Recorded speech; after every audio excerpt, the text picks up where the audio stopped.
Committee will come to order. We now recognize our second panel. Mr. Carl Felicio is a Senior Advisor for Communications and Public Affairs at the United States Department of Labor. Mr. Felicio has not been through the Senate confirmation hearing despite the fact that he is responsible for conducting his duties, or he is responsible for those conducted during the Bush administration by a Senate-confirmed Assistant Secretary of Public Affairs. Mr. John Galvin is the Acting Commissioner of the Bureau of Labor Statistics, and the Honorable Jane Oates is the Secretary of Employment and Training Administration at the United States Department of Labor.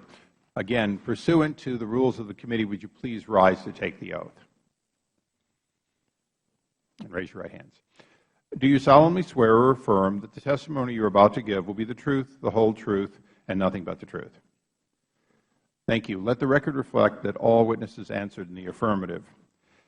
You are much more skilled, perhaps, than the members of the press, so I know that you will understand that your full statements are being placed in the record, and summarize when the light begins to go yellow and finish when the light turns red, if you possibly could. Mr. Felicio. Mr. Chairman, Ranking Member Cummings, and members of the committee, thank you very much for the opportunity to share with you the efforts we are taking regarding the release of important national economic data. At the Department of Labor, we take our security responsibilities seriously, and we value the critical role the press plays in disseminating this information. The Office of Management and Budget Statistical Directives No. 3 permits but does not require or recommend pre-release access to the news media of principal Federal economic indicators.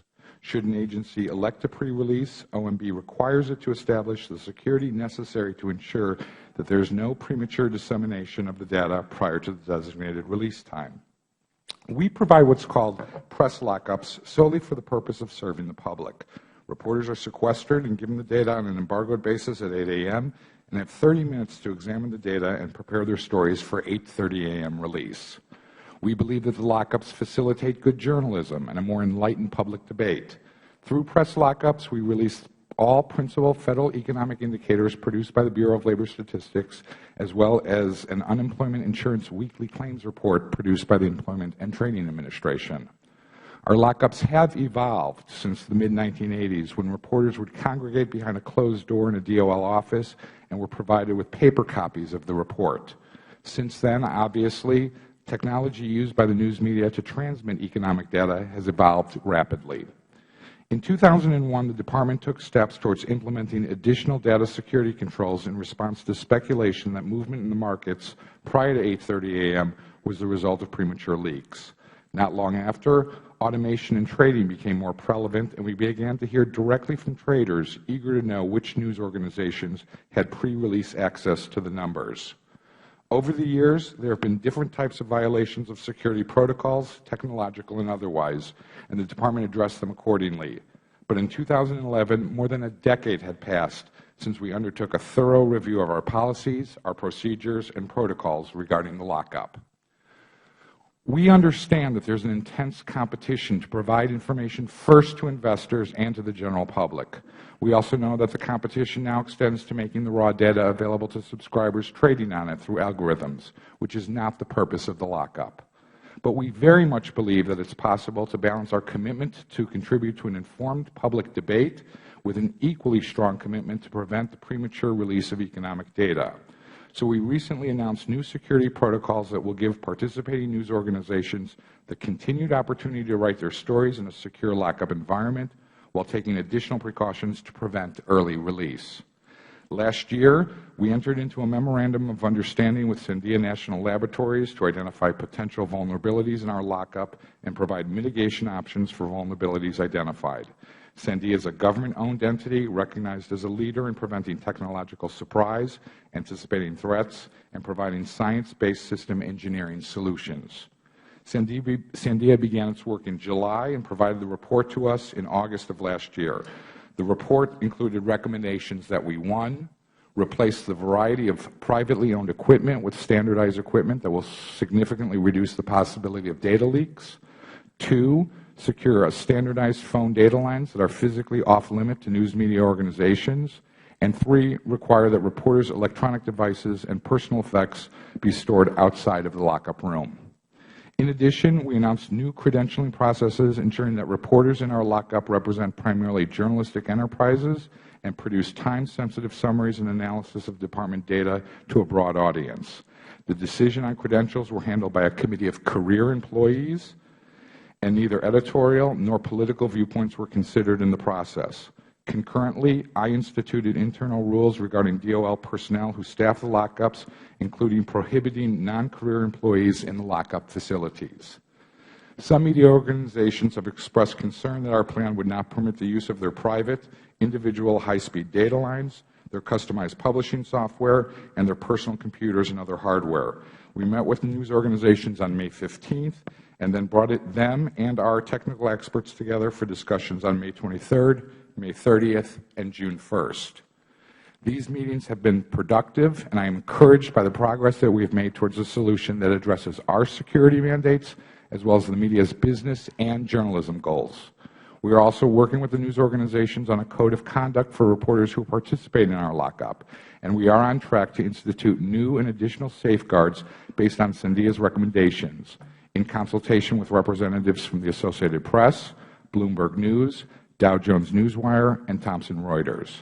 Technology is going to continue to change at a rapid pace, and adjustments to protect the integrity of our data must be made on a continuing basis. I believe that we have laid a great foundation to move forward. Mr. Chairman, thank you again for the opportunity to testify, and I'm pleased to answer your questions. Thank you. Mr. Galvin. Good morning, Chairman Issa, Ranking Member Cummings, and distinguished members of the committee. I appreciate the opportunity to appear today to discuss the methods used by the Bureau of Labor Statistics to protect economic statistics prior to their official release to the public. Immediately upon the official release date and time of BLS statistical products, the BLS widely disseminates these products to the public through the BLS website and an email subscription service.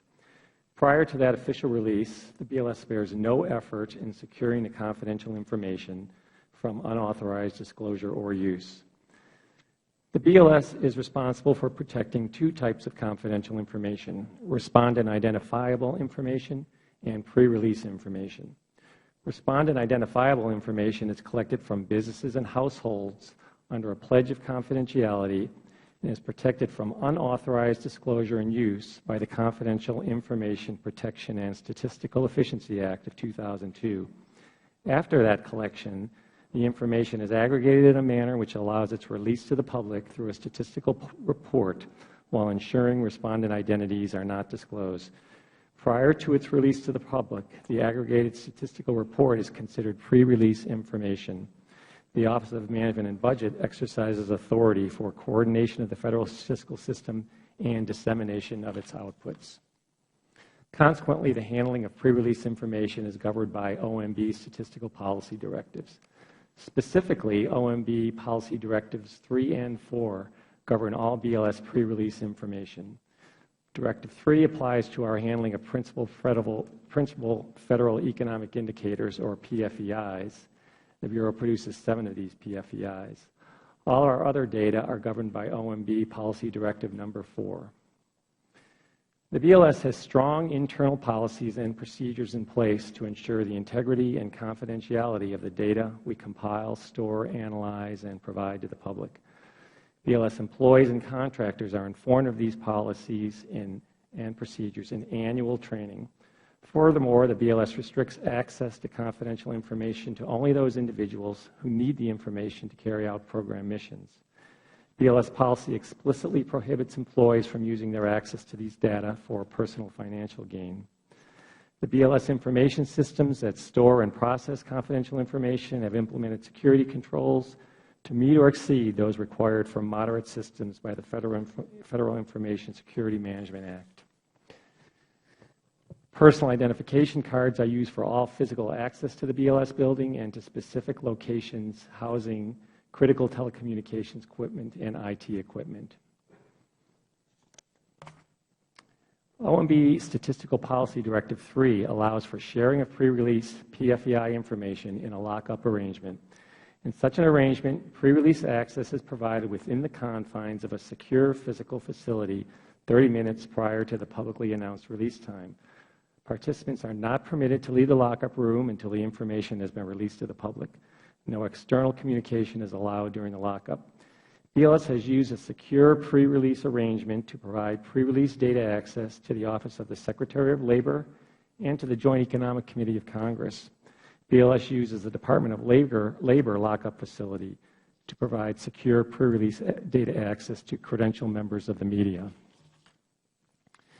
In 2011, DOL, with the full support of BLS, entered into an MOU with Sandia National Laboratories for a vulnerability assessment of the DOL lockup facility. That assessment identified vulnerabilities that the BLS and the Department of Labor plan to eliminate with the changes to the lockup facility scheduled to go into effect on July 6, 2012.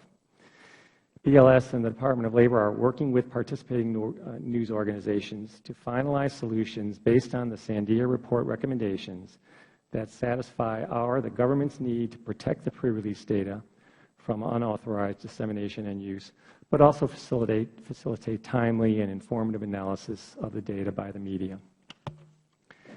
In summary, the reputation and credibility of the BLS depends on our ability to release economic data to the public in a fair and orderly manner. The BLS has strong internal policies and procedures to ensure the security of our sensitive pre-release information. The BLS agrees with the Sandia report recommendations and fully support the Department of Labor's implementation of these recommendations. Thank you again, and I would be pleased to answer any questions you may have. Thank you, Ms. Oates.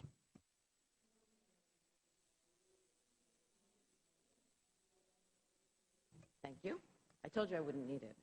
The Department, I appreciate the opportunity to come and talk to you and update you on the progress of your investment. We still are really not able. Could you pull the mic to where it's sort of in front of you? Thank you. I'm so sorry. It's the first time in my life I've been told to speak up. Well, and one of the amazing things is you project perfectly to the dais, but this wonderful woman over here who's off to your side is the only person that makes your presence permanent. Oh, I will be much more attentive to you, Thank Madam. you. So good morning again, and thanks for the opportunity to update you on our progress on your investments in the ability to train workers for good jobs in green industries and other industries. The Department plays a critical role in ensuring that we have a prepared workforce for the economy of today and tomorrow, an economy that deals with all sectors, including green. Over the last few years, we've made a number of strategic investments to ensure that as the green sector grows, businesses will have the talent they need to prosper. Strong partnerships with employers have been critical to these investments from the very beginning. That's why the Department required that grantees work closely with employers to assess the real employment needs of their local areas, and we encourage grantees to be flexible throughout the full life cycle of the grant. In some communities, employer needs have changed since the grant started, and grantees have made adjustments to continue to ensure that their projects are aligned with employer needs, such as providing training for additional occupations that require the same skill sets but were with different employers than they had originally anticipated. The Department is also committed to making sure these investments work. We have implemented a number of new processes to monitor progress and intervene as necessary to improve grant outcomes and hold grantees accountable, including a performance-based process for identifying and prioritizing grantees with high technical assistance needs. We provide technical assistance through several mechanisms, including in-person meetings and workshops, facilitated peer learning conference calls, webinars, and case studies examining promising practices implemented by our highest performing grantees. Technical assistance covers many topics, including the basics of proper reporting and accounting procedures, but also focusing heavily on job placement and employer engagement strategies. Some of the grants to train workers in green industries did take longer to get off the ground than the grantees planned. But through the strong partnerships with businesses, increased flexibility to meet those local needs, the targeted technical assistance that I've outlined, and our comprehensive communications with grantees, the investments are now paying off. Through the Recovery Act, the Department invested nearly $500 million, directed by Congress, in 189 green job training and related programs to help train workers for careers in sustainable manufacturing, energy-efficient construction, biofuels, and other renewable energy sources. These grants have served and are still serving today more than 99,000 workers. To date, more than 65,200 have completed training, and of those, 88% have received an employer or industry-recognized credential, such as a certificate or degree. Despite tough economic times, after completing their training, more than 25,200 workers have already found new jobs, with 81% of them in green training-related jobs. It is important to note that of the over 99,000 workers who have received services, almost 49,000 were incumbent workers and were not necessarily seeking new positions, but looking to attain credentials that would help them improve the productivity of their employer and basically help them keep their job. To date, 29,899 incumbent workers that have completed training have received a credential. While some incumbent workers who received green job training did find new positions, for incumbent workers that did not find new jobs, we estimate through the data we collect that at least 90% of those workers retained their current job, which may have included advancement potential. Similar to the upward trends in performance, the current expenditures reflect increased grant activity. As of the quarter ending March 31, 2012, 62% of these grant programs have ended and been closed out, and 68% of the total funds for all grantees have been expended. This represents more than a twofold increase compared to the 29% expenditure rate cited by the OIG in the September 2011 report. In the coming months, we expect the positive trend to continue. To ensure we learn as much as possible from these investments, the Department is conducting formal evaluations of the green training grants. The interim report for the qualitative evaluation of the training-focused grants was recently published, and it included a descriptive analysis of 8 grantee projects.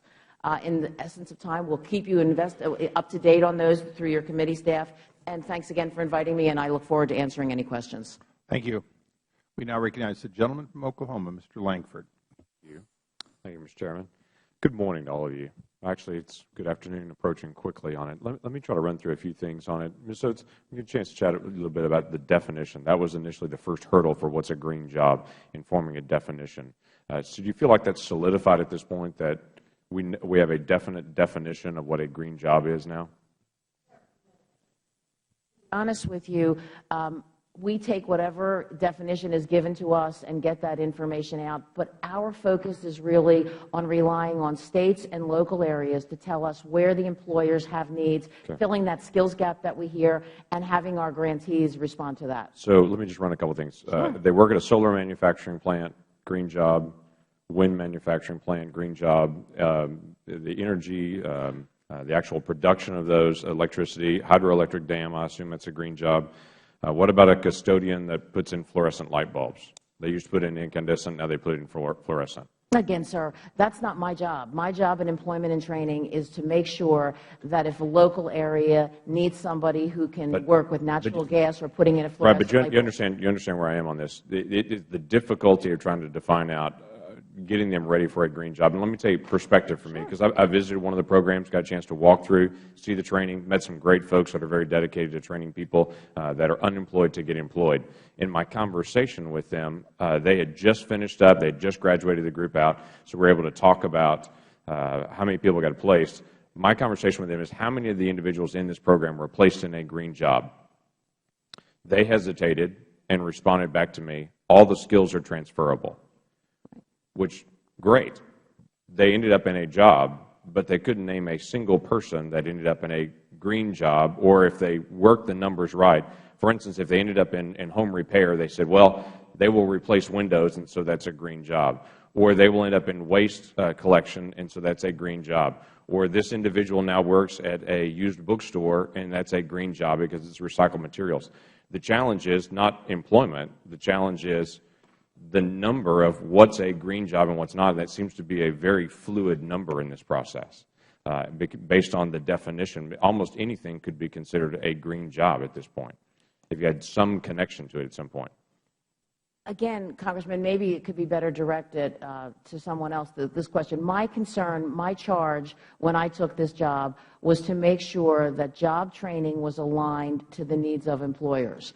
And if that guy wants to hire somebody for $10 an hour to replace fluorescent bulbs, that's what my training providing should do. As you know, we had the chance to talk a little bit in your district, and I was amazed at what was happening with natural gas and what was happening with some of the things like that. And I was thrilled that our training programs were working on that. But I was equally thrilled when I visited Sonic that we were also getting people that they needed in their backroom functions at the Sonic headquarters there in Oklahoma. So, I mean, I understand this is a political debate. I hope you would agree that my job is to make sure my training programs are meeting the needs of local employers. I absolutely agree. It's only a political debate because it's designated for just green jobs, and that's the challenge of it, is to try to determine, are we doing job training, are we trying to focus in on a specific sector? And even when we had the chance to chat at the Career Tech, it was this ongoing challenge, even when I visited with some of the leaders there, to say they have programs that are focused on that, but they also have challenges based on when people graduate, trying to place them in a green job, and it's trying to redefine what is that definition and how does that really get accomplished and how do they track those numbers back. I was at a wind farm a few weeks ago, and when I was out there, I asked, how many people do you employ total? It's a huge wind farm. It was 12. So when we train people in trying to do repair on a wind farm, there's not a large population of people that are needed on that, and all of them formerly had done something else and been trained on site to do that job.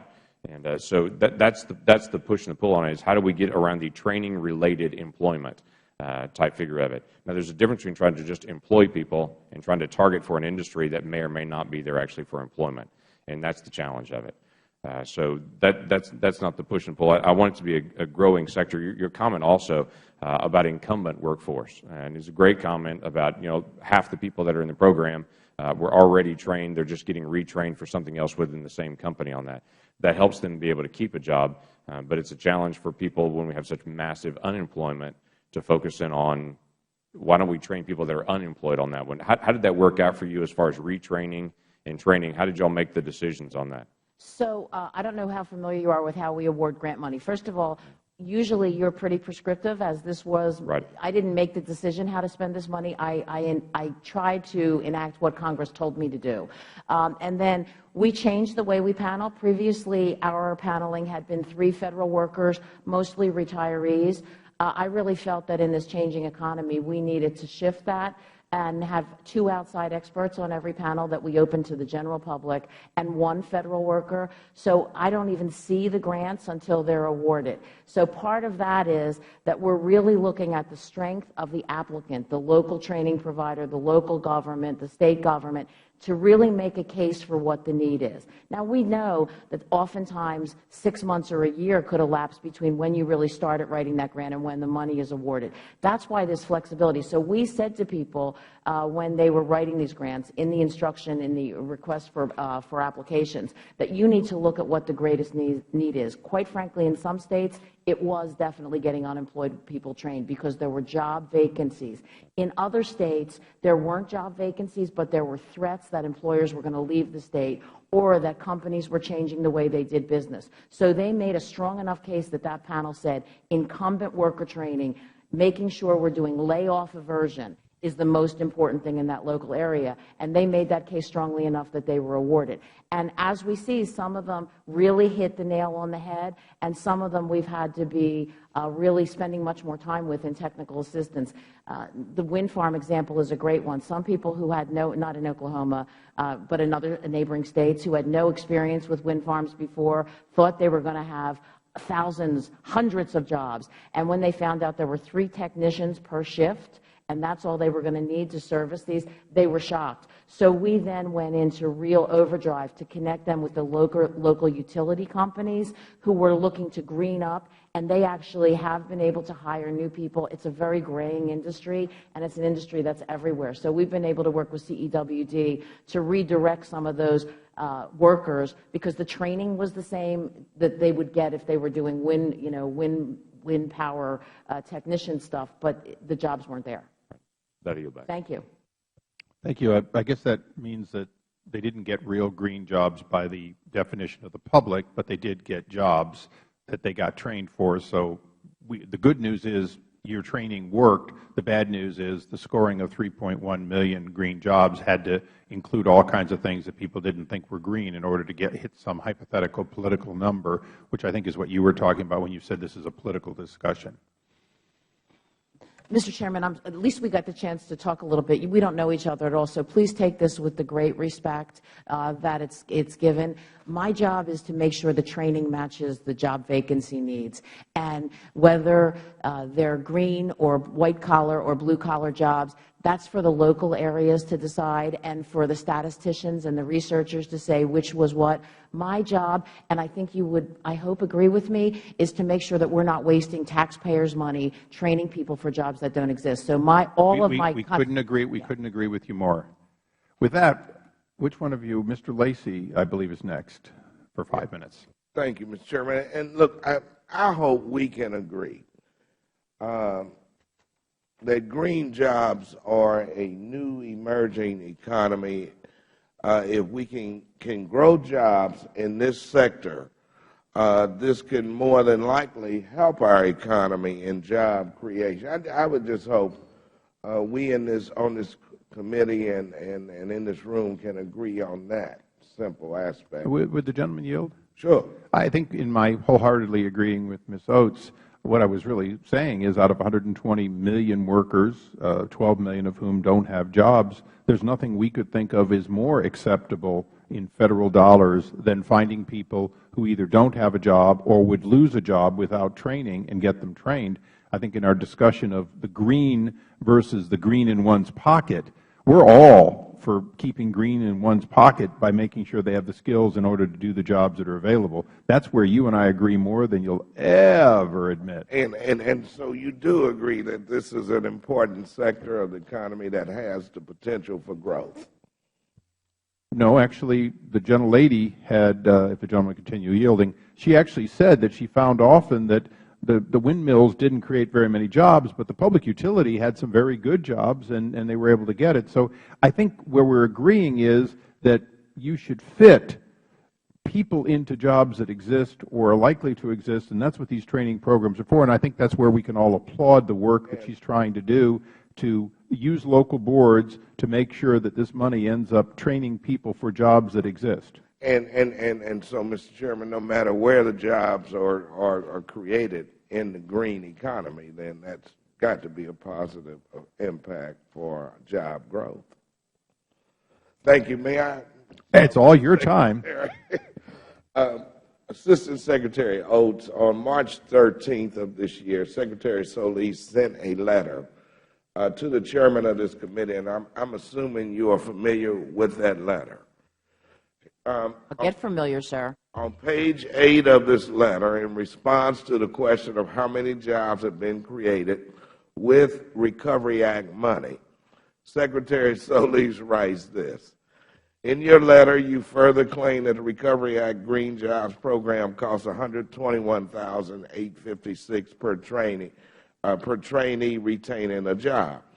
That calculation appears to be based on a preliminary and incomplete retention data cited by the OIG in its report and does not accurately portray the per trainee cost. The Department believes that the most accurate method for calculating the actual cost per participant is to divide the total number of funds expended by these grants by the total number of participants who received education training through the grants once the grants are over.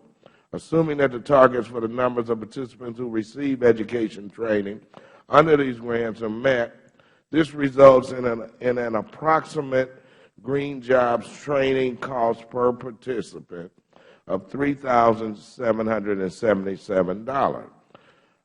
Assistant Secretary, if I am reading the Secretary's response to the chairman correctly, DOL never spent anywhere near $120,000 per job, but actually spent considerably less, about $4,000 per trainee. Is that correct? That's correct, Congressman. Okay. Can you detail for this committee the types of skills provided in these training programs and how you believe they will assist trainees to keep a job or get a job if they do not have one? Absolutely. I mean, we take applicants from where they want their clients, where they are and where they want them to be. So for some of our programs, there is some basic IT or basic adult literacy. But for the most of them, because we've put a targeted concentration on industry-recognized credentials, they're getting credentials that industry is saying they need. That's why they're staying longer in training, and that's why it's costing us a little more. For many of our participants, that means things like getting the entry-level credential they need and getting a higher-level credential as well. And how does the roughly 4,000 that DOL is spending to train workers to keep jobs or get jobs compare with the cost associated with being unemployed? Well, I mean, it's definitely a savings in so many ways. They're not on unemployment. They're not on any other government subsidies, but they're also productive members of their community. So our whole vision is on reemployment, getting people back to work as quickly as possible. And some of the strategies that we've used, like on-the-job training or registered apprenticeship programs, put them to work while they're being trained. Thank you so much for your response. And Mr. Chairman, it seems to me that the cost of training employees so they can retain or find employment is clearly a wise and cost-effective investment, and I applaud DOL's effort for making this modest investment. Would the gentleman yield for a question? Sure.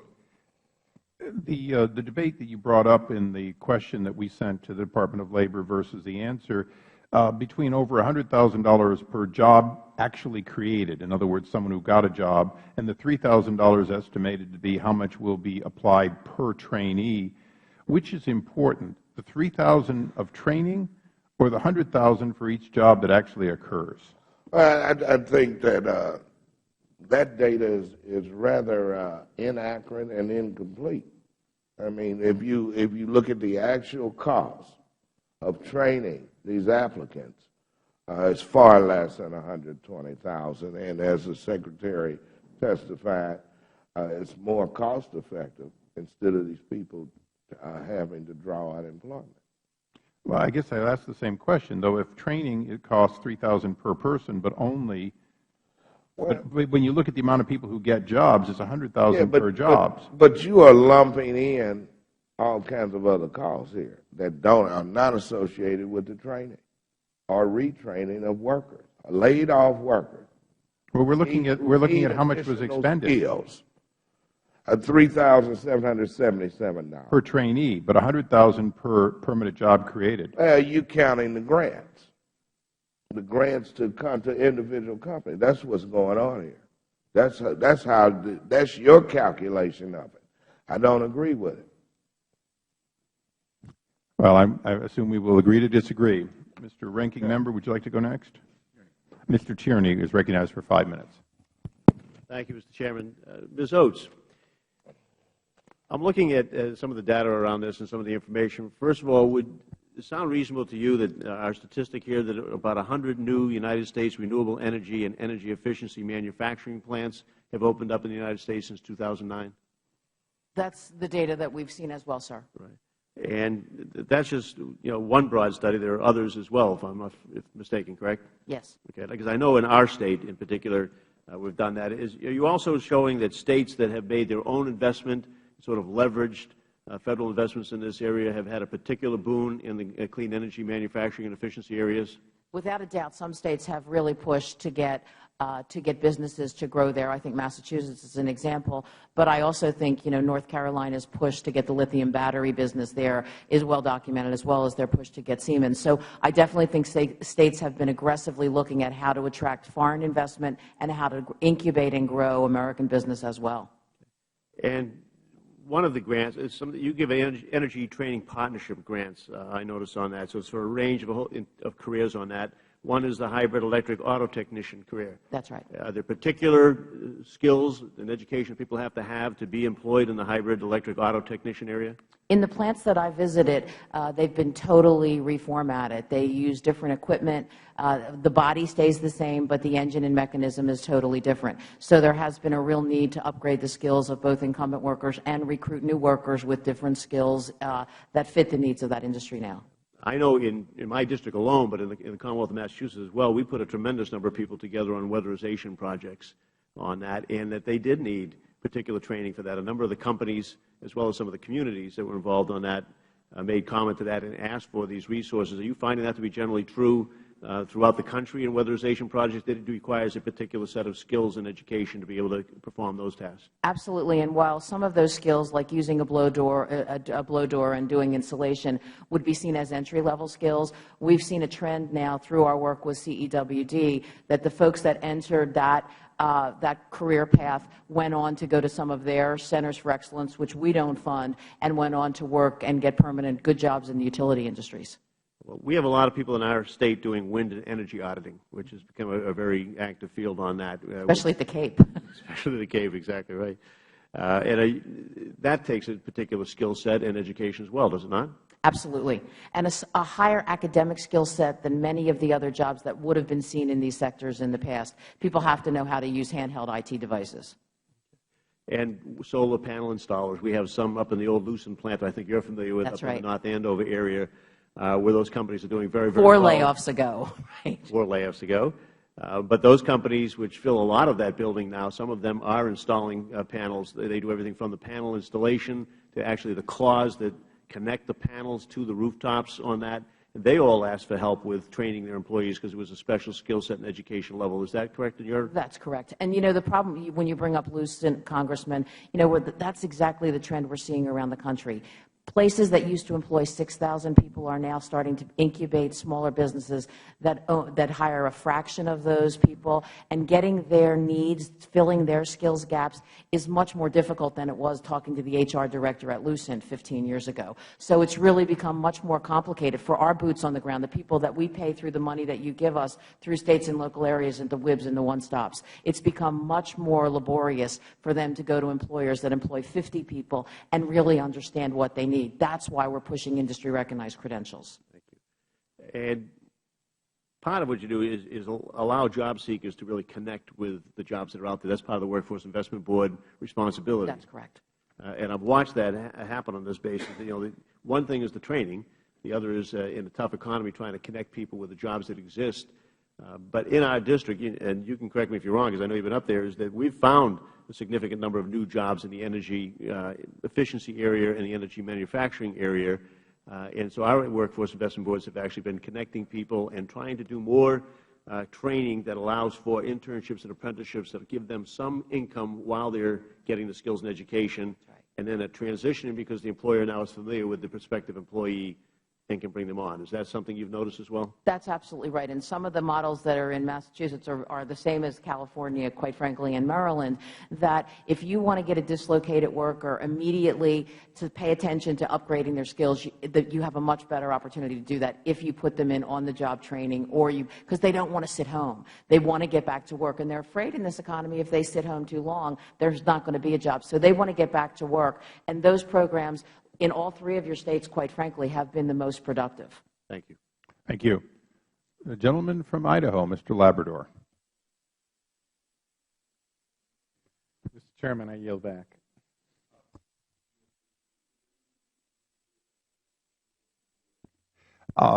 Ms. Oates, the gentleman from Massachusetts listed a number of jobs.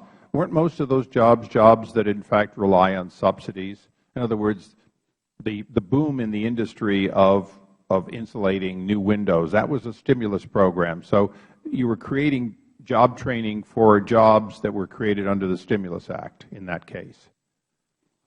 That's where the boom in that industry has been. And now, don't get me wrong, it's an energy savings. I'm all for it. But the fact is, some of the jobs that your job training, the green jobs, were linked hand in hand with stimulus to the extent that there were windmills. They were mandated by state law that to get a certain renewable, they were funded, they were giving subsidies, and then you were producing training. So you were, in a sense, directly an arm of providing green jobs for green stimulus money that had created green opportunities for business. Solyndra and all the others, in one way or the other, benefited from either mandates to do or stimulus money or grants, correct?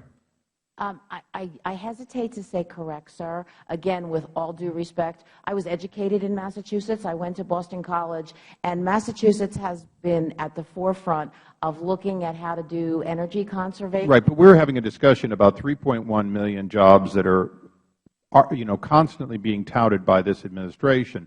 Those jobs, in fact, include people who empty porta potties. They include people who print on a cup that it has, power savings. So not only do we have the misleading figures because we're counting jobs that have been around for generations, you testify here today that your green jobs, you went to find where there was a job opening, not necessarily where there could be. But, what we're trying to understand is how significant is it when they claim 3.1 million jobs, and it appears as though it's not significant at all, that these are, to a great extent, $100,000 to create per job that is, quote, lasting a year. And at the end of the day, you simply took the money and did a jobs training program as the jobs existed. You weren't, quote, training for some magical new jobs. You were training for jobs that happen to exist. And if it was somebody operating a piece of software while working for a power company out on the power lines, you did it. So I'm all for what you're doing. I just want to make sure that we define that when the President is constantly touting 3 million new jobs, or Secretary Solis is, they're touting jobs that under the definition, I think we'd have a hard time finding them. So let me switch subjects. Sir, if I may, I can't answer making an if-then clause. So I just don't know if the people that we trained in Massachusetts with our dollars, and we trained a lot of them, were being trained for jobs that existed because of other government subsidies. I don't disagree with you, but I think you were asking me to say that those jobs were only created because there were some of them were. That's all I was asking. Yeah, I don't disagree that there were jobs created everywhere, but I hope that we don't train for jobs because they get a Federal subsidy. We train for jobs. But let me run you through some questions here, because you're here because we're having a green jobs counting discussion. Does someone who assembles turbines, is that a green job? Wind turbines? Yeah, wind turbines. I think we would call any kind of sustainable manufacturing fitting the definition that we. Does someone who sweeps the floor in a facility that makes solar panels, is that a green job? Shall I? I'll give that to Jack, Mr. Galvin? if you don't mind. We have a two-part definition. We already had the briefing on that, so Right. just answer the question. So, if you're sweeping the floor in a solar panel production facility, is that a green job? If you ask me for the number of health care jobs in the United States, I'll give you the employment from the health care industry. That includes Mr. nurses and doctors. Galvin, you did not want to come here as a witness. You are not a delighted witness. So let's go through this. I asked you a question. You know the answer. Would you please answer it? If you sweep the floor in a solar panel facility, is that a green job? Yes. Thank you. If you drive a hybrid bus, public transportation, is that a green job? According to our definition, yes. Thank you. What if you're a college professor teaching classes about environmental studies? Yes. What about just any school bus driver?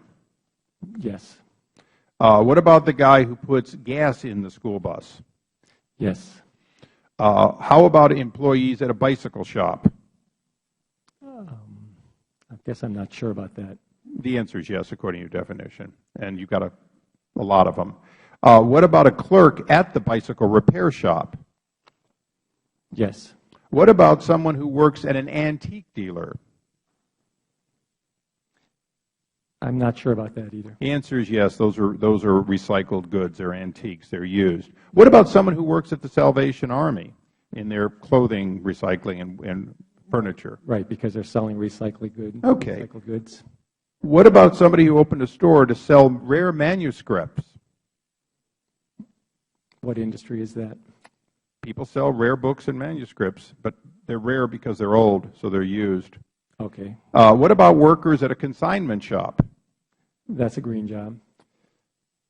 Does the teenage kid who works full-time at a used record shop count? Yes. How about someone who manufactures railroad rolling stock, basically train cars? I don't think we classified the manufacture of rail cars as 48.8% of jobs in manufacturing rail cars counted, according to your statistics. about half of the jobs that are being used to build trains. Okay, how about, just one more here, what about people who work in a trash disposal yard? Do garbage men have green jobs? Yes.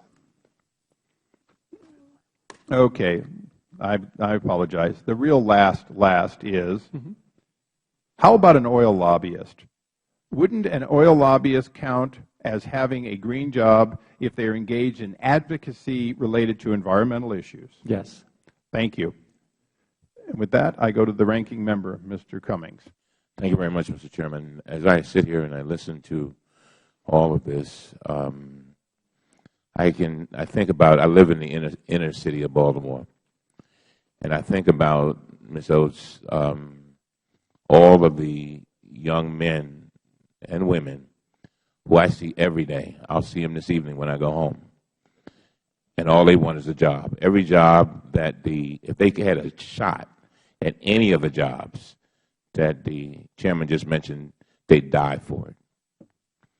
They want dignity. They want a job. They want to take care of their families. They want a job. They're not trying to get to Disney World. They're just trying to get to the local park with their family. They're not trying to buy $200 tennis shoes. They just want to buy a $10 pair at the bargain store. They want a job. And job training, I think, is very, very important. And I want to applaud you for your efforts because I know of them. And I know that you don't just wear green today. You believe in what you're doing, and I appreciate it. In May, the seasonally adjusted national unemployment rate for people whose highest educational qualification is a high school diploma was 8.1%, and the rate for those without a high school diploma was 13%. The unemployment rate for people with a bachelor's degree or a higher educational qualification was 3.9%. Given these numbers, it's critical that this Congress do everything in its power to create and support sustainable, good-paying jobs for working and middle-class Americans. William Dudley, the president of the Federal Reserve Bank of New York, said at the quarterly regional economic press conference, one of the problems facing America's middle-skilled workers is job polarization. He stated this: over the past 3 decades, job opportunities have become increasingly concentrated in high-wage, high-skill occupations and low-wage, low-skill occupations, while job opportunities for those in the middle have been shrinking. At the same time, he says, there has been a growing gap in wages between jobs that pay the most and those that pay the least. Taken together, this phenomenon is often referred to as job polarization. According to President Dudley, there are steps we can take to address this problem. And he said this: more than ever before, jobs are requiring a greater degree of knowledge and skills. In order to adapt to these changes, it is increasingly important for workers to acquire and upgrade their skills, whether through formal education or other forms of training. Mr. Felicio and Assistant Secretary Oates, can you describe the programs within DOL and ETA, for example, the Workforce Investment Act programs that have helped employ middle-skilled workers transition to new careers? Briefly. Sure. I'd be happy to start, Carl, if you have something to add. ETA is really the part of the Department of Labor that does the lion's share of this work, although we do it with our friends at VETS and Office of Disabilities and Women's Bureau as well. But I think basically, to sum things up, we're really focusing on credentials, industry-recognized credentials that employers want. We're partnering with our friends both at HHS, mainly in children and families, the folks that are transitioning from TANF, and our partners at education. So, for instance, take somebody who's worked for 20 years. They could work in a factory and make a good salary, and that factory went away. Their high school diploma, if they have one, may not be enough to get them a new job in a new sector. But it's ridiculous for them to have to go to adult basic ed and job training separately. We've created integrated integrated programs where people can upgrade their reading and math skills and their IT skills at the same time they're learning the new trade. So the easiest example for me to give you is somebody who doesn't read very well but wants to get into health care. They don't need to learn to read a menu today. We shouldn't be paying for that. We should be teaching them how to read using medical vocabulary. And that's what we've done. We have those programs in Baltimore City and Baltimore County right now so that a 40-year-old who's dislocated doesn't have to learn to read before they can learn medical vocabulary or billing and coding. So those are the kinds of things we've done. I don't know, Carl, do you have any other? And that's a very practical thing, because that's real. I mean, I think a lot of folks just think that folks, I've heard all kinds of things, like people don't want to work, and there are people who don't, can easily get jobs if they wanted to. That there's a lack of jobs, unfortunately. But, when I was listening to what you were saying a little bit earlier, I was thinking about the training. Training is very, very important, and unfortunately, training dollars have been slashed tremendously under the Republican budgets. And I'm just wondering, if you're going to get somebody on their feet and make sure that they do not become a detriment to society and lose their dignity. I think one of the things that we can do, and I think this is what Mr. Dudley was saying, is you got to give them some kind of training. Some folks think that folk can just walk into a job and automatically do the job. And I think what employers want, we often talk about what employers want. I think, and you can correct me if I'm wrong, I think what employers want is a trained employee. They want somebody who's going to come to work, going to do the job, going to do it well. And if they can have a trained employee from the very beginning, I assume that would save them some money, and that's one of the reasons why they want to train employees. Is that right? Absolutely. It costs employers a fortune when somebody leaves after 4 or 5 weeks because they weren't the right fit for that job. So they don't, and so the other thing is that I guess the flip side of that is that when they have to train, if they can find programs or whatever to train these folks before they get there, then they don't have to spend resources training people. Is that right? That's exactly right. Another thing that's very interesting is that when we look at these folks, the ones that I talk about, the ones that I see every day, while they may train in these areas, they are given skills that hopefully are transferable. In other words, if the job, they may not have a job today, or they may get a job and the job may not last but so long, but at the same time they get skills, and hopefully they can, as I tell folks all the time, sometimes you have to tread water until you can swim. That's right. And so I assume that that's part of your philosophy too. Even if you can't get something right away or something that's going to, what you want to try to do is make sure that you give them the skills to be able to fend for themselves and hopefully get a job. That's exactly right. And we do it on a core competency model so that, for instance, the same basic core competencies could be for construction as well as the utility areas. And then as people demonstrate through the acquisition, passing a test, performance-based test usually to get an industry-recognized credential, that's what makes it really transferable. It's not just that Jack said Jane could do the job. Jane has an industry-recognized credential and assessment that she can show a new employer. So whether you call it a green job, a blue job, or a purple job, the fact is they get training, hopefully, and they'll be able to acquire a job. Thank you, Mr. Chairman. Thank you. And then we now go to the gentleman from Virginia, Mr. Connolly. Thank you, Mr. Chairman. Mr. Galvin, you're the acting commissioner of the Bureau of Labor Statistics. Correct. Correct. The chairman made note a little while ago that our former colleague, now the Secretary of Labor, was herself the author of some of the environmental legislation that seems to guide the whole issue of classification of green jobs. Just to clear that up, has the Secretary herself personally intervened to ensure that jobs, green jobs, get classified or reclassified as such? No, she has not. In developing our definition, we did a very thorough survey of what other federal statistical agencies around the world had done. We looked at what various states had done. We talked to, as Mr. Hall said earlier, experts in other federal cabinet agencies with a sort of a green portfolio, the Environmental Protection Agency, Department of Energy, for example. We came forth with a draft definition, published it in the Federal Register notice for comment by the American public, got something like 150 comments, processed them, made some changes, and then came out with our final definition. But in all of our responsibilities, we have complete independence in the development of. The Secretary hasn't called you saying, "Hey, don't make me look bad because I'm the author of that legislation." No. Huh. Gentleman yield for a second. Yeah. Thank you. As the other author of that legislation, and I can tell you the one who started the legislation and was happy to be joined by the Secretary, this did not start as a subset of the Recovery Act. This started as a separate bill when my state made clear to me, through the employers or whatever, that they had an emergent technology areas in clean energy and clean technology and clean manufacturing and had a need for people that were trained in that area. And I would suggest that there's a good showing that the global energy efficiency and renewable use industry internationally is going to grow by billions of dollars, going from 3% to 15% of energy generation on that time by clean energy by 2035. Some $6 trillion of money will be invested.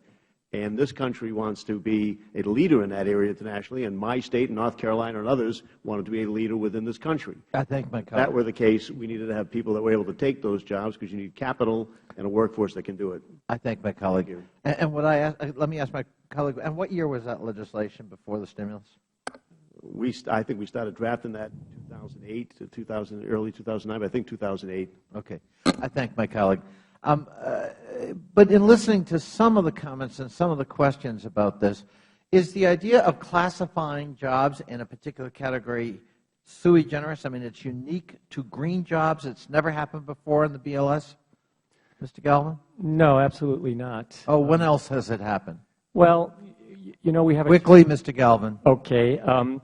Really, our insight for defining green jobs are two. Would IT jobs be an example? Came from our previous efforts to define high-tech jobs. Including existing jobs, but reclassified so that we have a broadband category to identify what people are doing. Is that correct? Correct.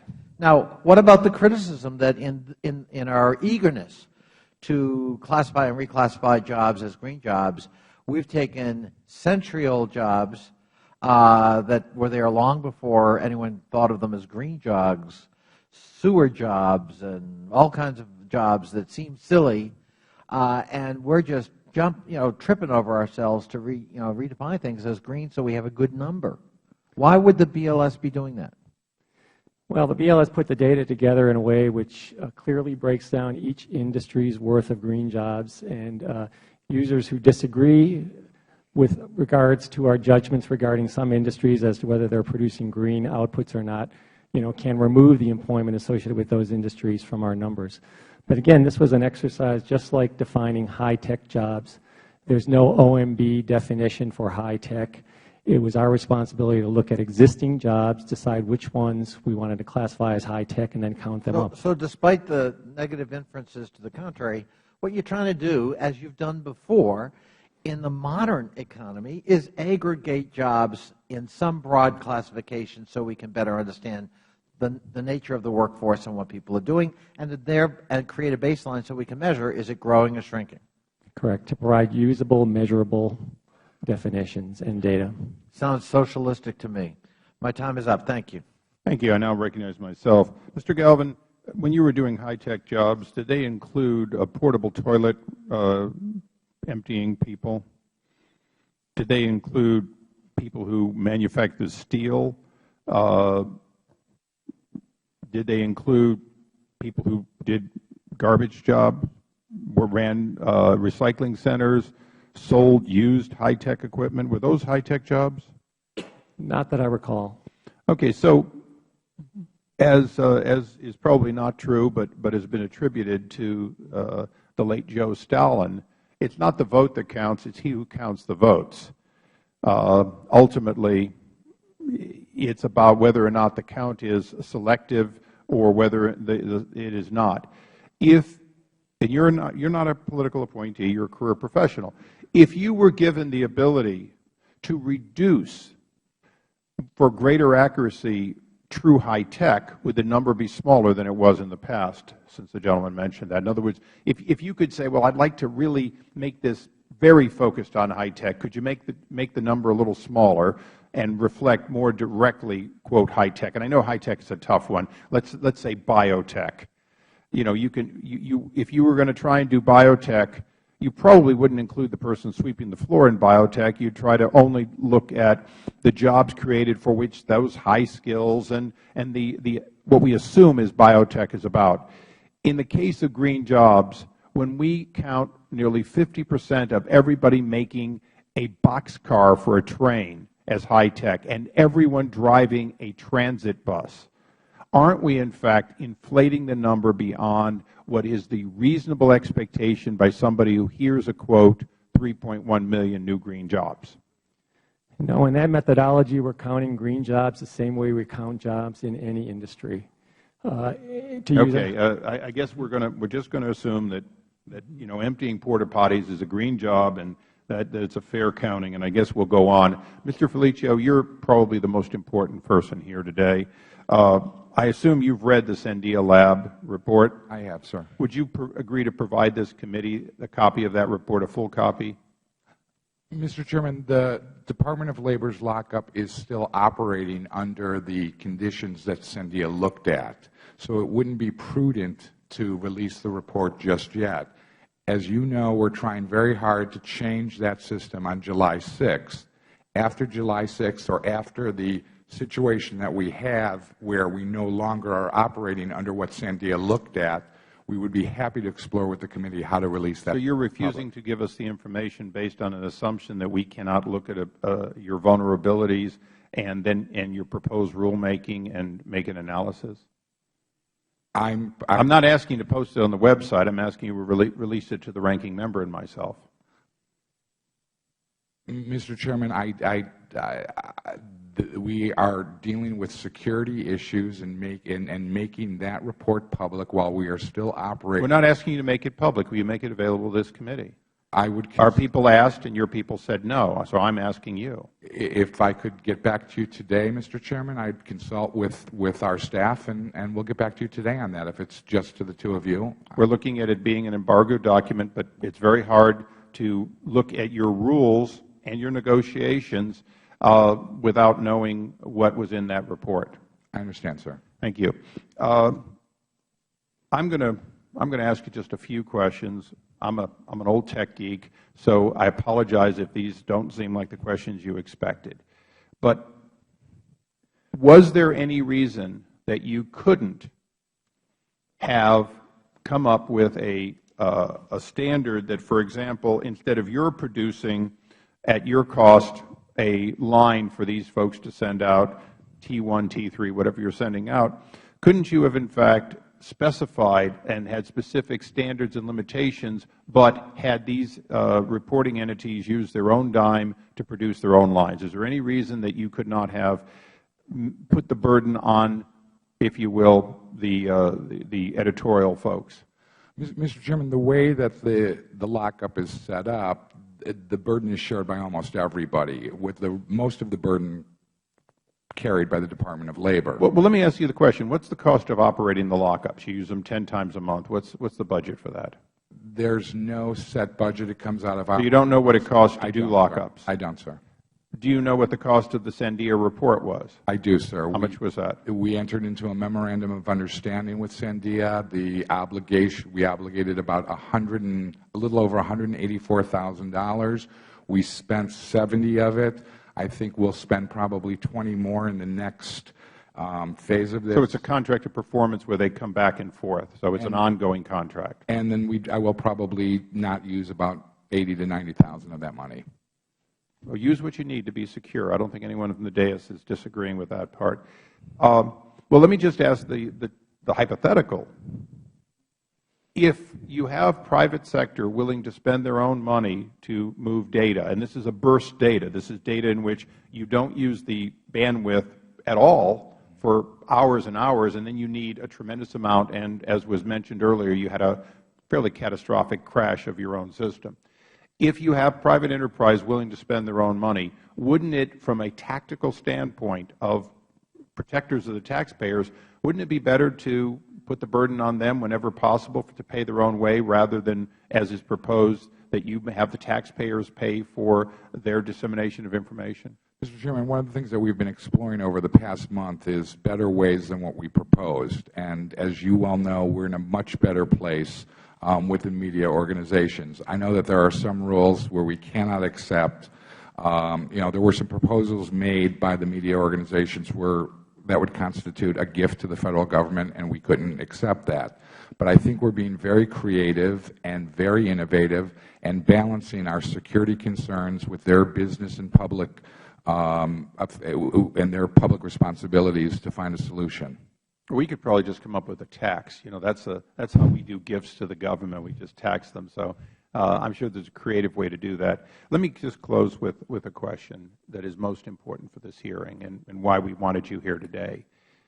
Would you commit to this committee to stay the June 15th deadline unless a final agreement is met, and then reset that deadline for this transition to a date sufficient for whatever is agreed to? In other words, here we are less than 2 weeks away. If you were to implement your rule today without change, it would be a very short period of time. Quite frankly, I think both the ranking member and I would be concerned. Would you agree to have a rolling stay on that while this negotiations that both of you have said has been fruitful, so that we can have confidence that it will in fact be, as I'm sure you really want it, a mutual buy-in by the Fourth Estate and yourself?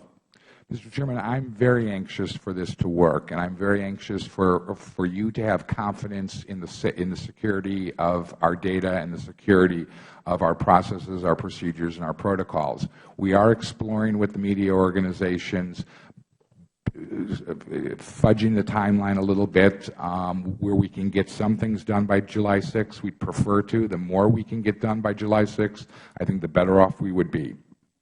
So translating that, I think, for both of us, we certainly are not asking, if you have anything that's agreed with in this get-together with the press involved, we have no problem with implementing. But to the extent that you have not resolved issues, could you stay it and inform the committee on a periodic basis of, if you will, the new date while you continue to negotiate additional items? I would be very happy to.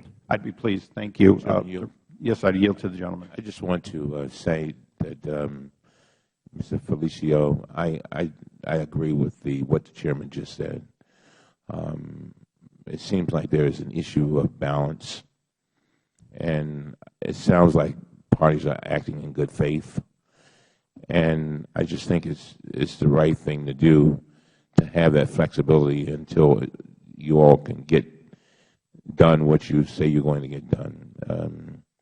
It just, to me, it just seems, and I'm glad you said what you said, and I'm urging you all to provide that flexibility so that, nobody will be, I